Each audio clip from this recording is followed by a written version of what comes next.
Point one, body two, body three. Thesis statement. Okay. Do you wish there was a place on the internet where you could exist and just be? If that's your vibe, come hang out with me. What's up? If you don't already know me, my name is Evan, aka EAJB, and welcome to Exist and Just Be, the podcast. This is episode 3, and today's topic is the 10 Commandments of Doomscrolling. Now, I'm not a guru or an expert or anything like that, but these are just 10 things that I practice when I use social media to make my doom scrolling not feel like a complete waste of time. Hopefully, some of the things I share in this video will help you or maybe even other people regain control of your algorithm and the way that your timeline shows up when you scrolling on any of these apps that you can scroll on. The last thing I'll say before we start is that these rules are not in any particular order, so number 1 is not more important than number 10 and vice versa. Without further ado, let's get started with number 1. I don't engage with compilation videos. The only way I'll engage with a compilation video is if a creator compiled a bunch of their clips together themselves and uploaded it to their page. But I don't engage with, like, if it's a compilation of 10 animals doing funny things, or like a compilation of cute kid videos, I don't engage with it. I don't watch it. I hit not interested, because usually those accounts are stealing content from other pages, and so a lot of these people don't know that their content is being stolen. But also, I've literally come across a whole page called it was like funny black pet parents or something, and then you go look at the account, and the account is based in like Russia or Latvia or something. Like, there are people who are compiling content for demographics that they're not even a part of, and just pushing it out, and they making money off of it when other people didn't get nothing from it. So it feels, it's lazy, low effort content, and I don't engage with it because there's better things I can enjoy on the internet with my time. The second commandment of doom scrolling: I do not watch YouTube shorts. YouTube is a long form content platform, and that's exactly how I will always use it. Now, when I say long form, I'm not saying the videos have to be more than a minute, or that you can have a good 30-second video depending on what's going on. But I am not endlessly scrolling on YouTube. YouTube is for one video to stay on the screen until I click the next video, or I have a queue set up for a playlist. We don't scroll shorts on YouTube. The third commandment of doom scrolling: thumbnails tell all. If the thumbnail looks like the screen painting, if it has a neon green, or like emergency red background, or like neon green text, or like that emergency red text, I immediately assume it's clickbait. I assume that the content is subpar, and I'm not watching it.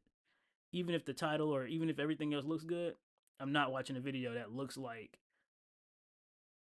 diet Mr. Beast, because I don't watch Mr. Beast. I don't care for it.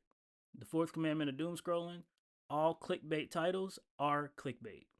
If you're not familiar with the term clickbait means a piece of content, whether it's a video or a news article or anything of that nature, where the title of the video or the title of the article or that link is designed to get you to click on it and engage with it, and then what's inside is not what you thought it was going to be, or it is misleading in some way. When it comes to learning, slow is smooth and smooth is fast. Point one, body two, body three. Thesis statement. Okay. So it's a lot of ways to identify a clickbaity title, but I came up with 3 common ones that you might want to keep an eye out for in case you come across it and you don't want to waste your time on a clickbait video. So the first thing is that if you're looking at a title and it's got random words that are fully capitalized, it's probably clickbait. Like, the whole title is normal, but it's just a few random capitalized words, the title is probably clickbait. The second thing is they're going to try and oversimplify a complex topic. And the third thing that they'll usually do is they will try and claim to be the only source or the primary source of information that you need for a really complex or detailed situation. I wrote down a few examples to give you an example of what I mean. Read sheet music in 7 minutes, with minutes being in all caps. 4 simple tricks to fully master the backflip. Fully master is in all caps. 4 tricks. You it it's there's you can't master a backflip you can't just watch that one video and then you can do a backflip instantly. You know what I mean? Like, that's a skill that requires build up. Another example: this is the only video you need to learn guitar. Only is in all caps. Another one: give me 12 minutes, I'll save you 15 years. The list could go on, but anybody who tries to oversimplify these complex topics or try and get you to, like, catch these buzzwords, like, usually when I see that, in my head, I assume they're trying to be extra engaging because one, content is their job usually, and two, they just need you to get to the video and so they can get that view. They don't care about the rest of like, and I'm not saying that all the videos are bad, but usually it's a waste of time, right? It's like, oh, you know, read sheet music in 7 minutes. And then I watched the video in 7 minutes, but because they rushed through everything to condense it into 7 minutes, what ends up happening is, and I'm gonna go spend 20 or 30 minutes Googling different things as I'm learning. Whereas if I'd have just watched, learn all, complete music theory, and it's 2 hours, but it's a full detailed lesson that I can go to, come back to and stuff like that. And then in 2 hours, I'll have a more complete, like, full grasp of a topic without having to go back and do my own research and figure out my own questions and be searching on Reddit and doing all of this. So I would spend more time, and it don't even have to be a 2 hour video. I've watched a 30-minute video that explained something much better than a video that would claim to do everything in 5 or 7 or 8 minutes. You know what I mean? The fifth commandment of doom scrolling: let me hold the spoon. So anytime I come across, usually if it's like a reel style app where I'm scrolling like Instagram reels or TikTok or whatever, if the subtitles are like the all caps and the like, it's like, usually the subtitles are like white or maybe, but like they highlight every word that they're saying and they highlight it like neon green or like highlighter yellow, and they flash every word. And then especially if it's podcast content, I just hit not. I just hold down, hit not interested, and I keep scrolling because it's usually the opinions will be subpar, especially if they got like those real fast like jump cuts, and it's two dudes and they on the couch. I just hit not interested and I scroll because I already know I don't agree with whatever they saying 9 times out of 10. Okay.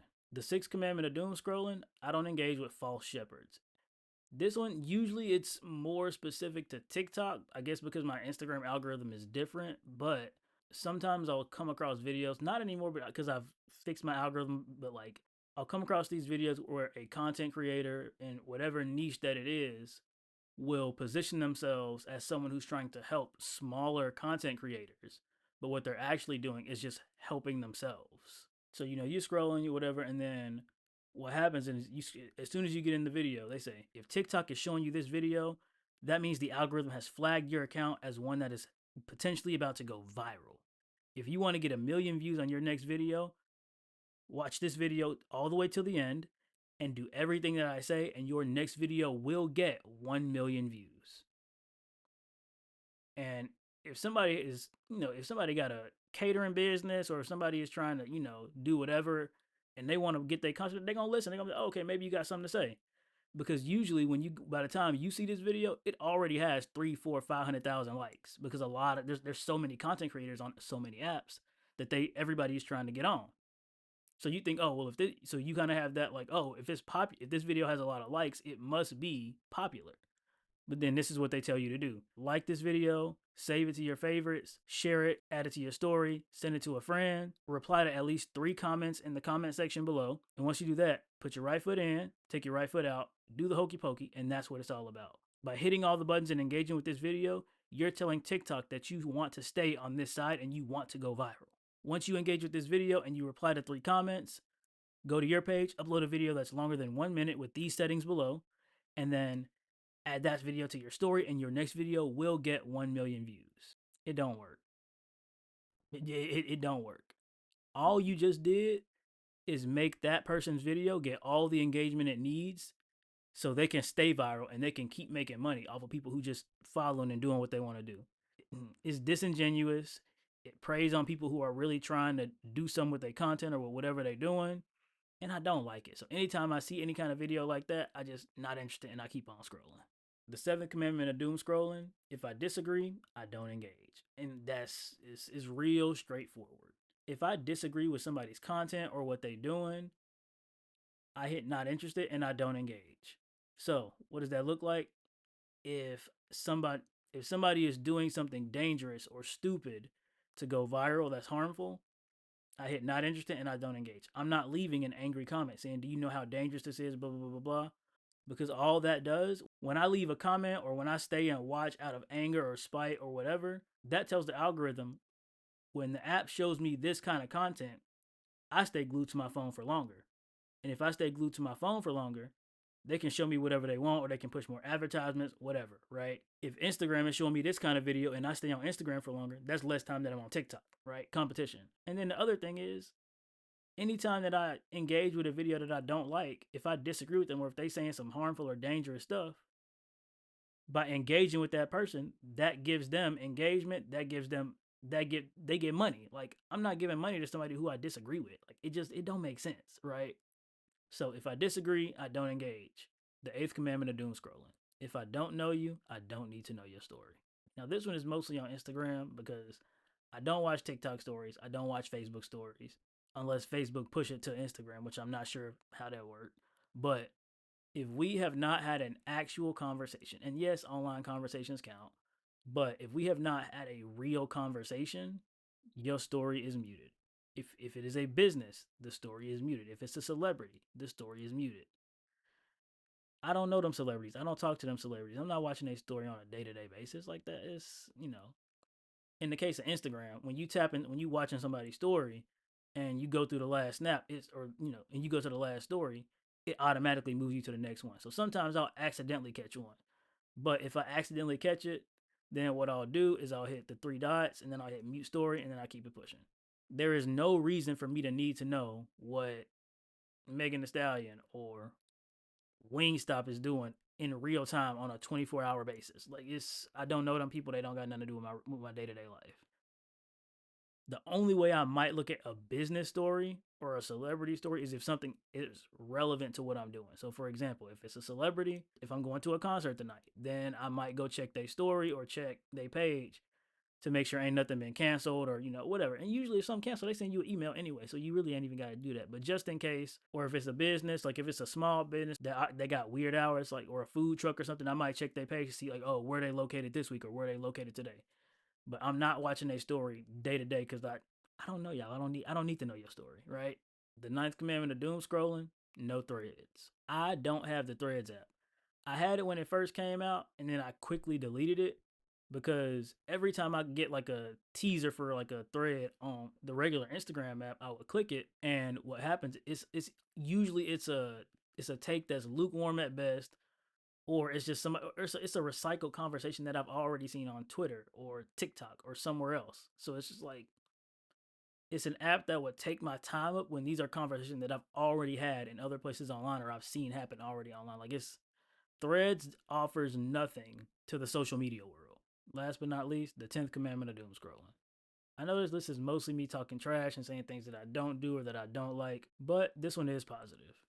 If I come across a video that I like and it's from like a smaller creator and there's less than 5 comments, I always leave a comment and I always say something that actually talks about what they said in the video or what they did in the video to try and boost their engagement. If it's a genuine effort and I like what the person is doing, then I'm gonna try and boost their engagement so that more people can see what they're doing. Okay, that's everything I got for today. I hope that some of the things I said can help you make social media a place for you that you enjoy a little bit more or a way that you don't feel so overstimulated or so you don't feel so bogged down by nonsense with the way that you engage with social media. If there's anything I said that you disagree with, let me know in the comments below. If there's anything you agree with or if there's anything that you do that's different from what I said, let me know. Thank you for sticking around. This was episode 3, Exist and Just Be, the podcast, the 10 Commandments of Doom Scrolling. And I'll see y'all next week.